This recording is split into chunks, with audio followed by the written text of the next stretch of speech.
Hi everyone, it's Don and I hope you're having a fantastic day. Well, the CDC, believe it or not, just released new guidance for the cruise lines. However, didn't they just end their voluntary guidance over the cruise lines? So what exactly is going on?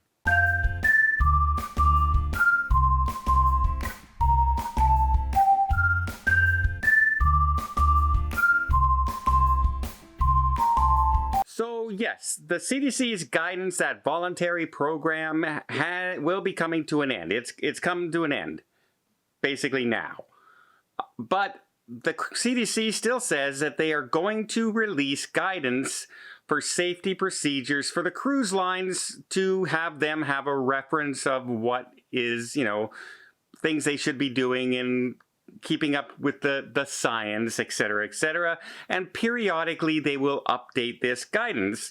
And I found it very interesting, some of the things that they're still saying. First off, as no surprise, the CDC is still recommending that everybody be up to date with their vaccinations. There's no surprise there. That's still in the cruise line guidance. Ending that coming soon. I don't know how soon that's ever going to end, but we'll see. The big one that came out as well, that a lot of people are hoping disappears and some are hoping it doesn't disappear, is the testing requirement ahead of time. So what did the CDC say this time around? They are still recommending that every cruise passenger going on a cruise ship leaving North America has that test maximum 3 days before sailing, and preferably within 24 hours, within 1 day of sailing. Preferably, that would be the way to go. 2 days is acceptable. 3 days is the maximum they want to go. And if you're going any kind of length and destination travel right now, sometimes getting that test is probably the trickiest part of your cruise.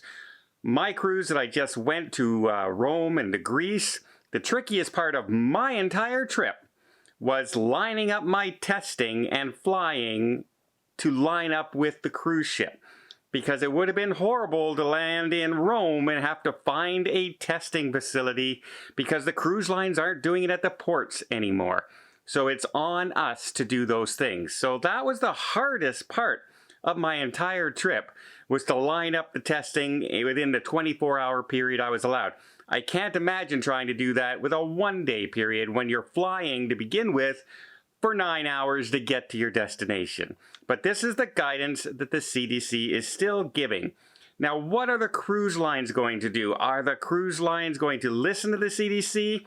Well, I have some thoughts on that, but before I get there, let me just invite you to hit that subscribe button. If you haven't done so already, don't forget to hit the notification bell so you're notified, hey, there's another video out there, and you can keep up to date with who's going to change their testing policies, who's going to change their requirements on board, what ships are in trouble, what ships are breaking down, etc. All the things related to cruising, including some of the shots coming up from my experience on the Celebrity Beyond. You won't want to miss that. Just hit the subscribe button, doesn't cost anything, join the community, and tell you, we have a pretty darn good community. Wait till you see some of the videos I put out because of you guys out there. I'm very thankful because I got some really good reactions where I went on this trip. Okay, what's going on with cruise lines? Well, we already know Norwegian was going to end their testing where required in Europe, because they don't have to do that unless the country they're going to requires that testing. But they didn't do anything here in North America yet. However, Virgin Cruise Lines is now the first ones here to officially say Europe and the United States, they will no longer require testing going on board. Now, Virgin Cruise Line is that cruise line that doesn't want to be a cruise line. They don't want to be... They don't have, guests. They have sailors. They're doing everything a little bit different out there. From the entertainment to the design of the ships. They said, we don't have buffets. We have restaurants that look like buffets. But okay. Yeah, the little cruise line. Right now they have the 2 ships and they're building the third. It's not the major cruise lines right now, but it's a start here in North America. Europe will start 2 days, I believe, before North America this month, not requiring testing anymore on the ships.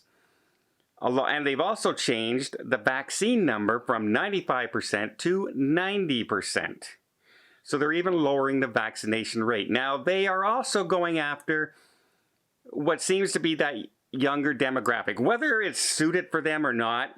It could be 50-year-olds could enjoy the cruise, 60-year-olds can enjoy the cruise, 70-year-olds could enjoy that cruise line. But if you ask most people on the street, they're probably saying they're aiming at that 20 to 40 range people who are less susceptible to COVID and less susceptible to ending up in hospital if you catch COVID severely.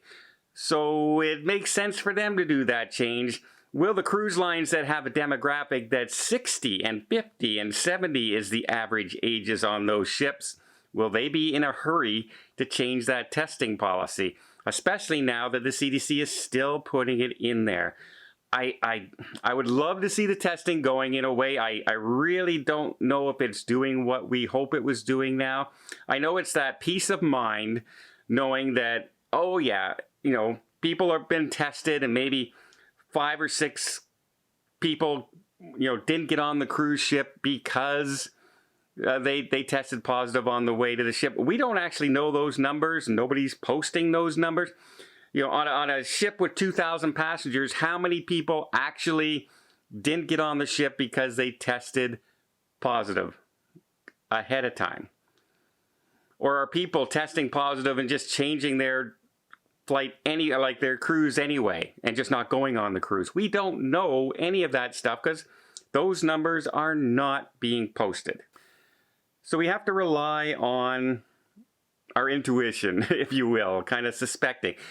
I'm wondering if the cruise lines and the CDC know those numbers and why they're not posting them, because that would be a pretty good one. Like if there's 2,000 passengers and out of 2,000 passengers, they're averaging 2 people that don't make it to the cruise, then why are we testing? But if 200 people don't make it to the cruise, that might be a big significant number. I'm kind of on the boat. I'm almost like everybody else. On my way home from flying here in Canada, you still have to wear a mask on the airplane. You're still supposed to wear a mask in the terminal. Well, I landed in Montreal. And in Montreal, there were employees walking around with no masks. There was half the people walking around in the terminal didn't have a mask on, supposed to be wearing a mask. Land in Ottawa, everybody's wearing a mask. You're mandated. They're telling you to put the mask on. It's like it's still all over the place with these recommendations. And it's the same country has different recommendations in the same country. It's still, I still wish people would just, okay, here's our rules. We're gonna everybody follow them, or we're gonna get rid of everything. It's all over the place. Do I personally wish the testing would go? It is still the biggest hassle to cruising right now. More than anything. Maybe not quite as much as having to wear a mask on board, like my next cruise going to Alaska. I just went on a cruise where I didn't have to wear a mask. I'm not looking forward to going to Alaska and having to wear a mask. I think I will be complaining a bit about that while I'm on board. But I have friends on board and I can't wait to get back to Alaska. I didn't get to go there this year because I tested positive for COVID. So there you go. So will everybody be hurrying to end testing? Well, one cruise line did, but they're not the big players. Carnival, Royal Caribbean, Princess, Holland America, Norwegian Cruise Line. They're the big players. Costa, P&O in Europe, and of course MSC Cruise Lines, one of the fastest growing cruise lines out there. Those are going to be the testing. Which one of those is going to end testing first? You heard me say it before, I think Norwegian is going to be that first one to start ending those testing when they can, because they seem to be the ones most ready to get rid of restrictions whenever possible. So we'll see which one, see if my prediction comes true. In the meantime, well, I hope you appreciate this video. If you did, please give it a thumbs up. Want to see more tips, more tricks, more travel blogs from around the world? Hit that subscribe button. Until next time, have yourself a safe and a great vacation.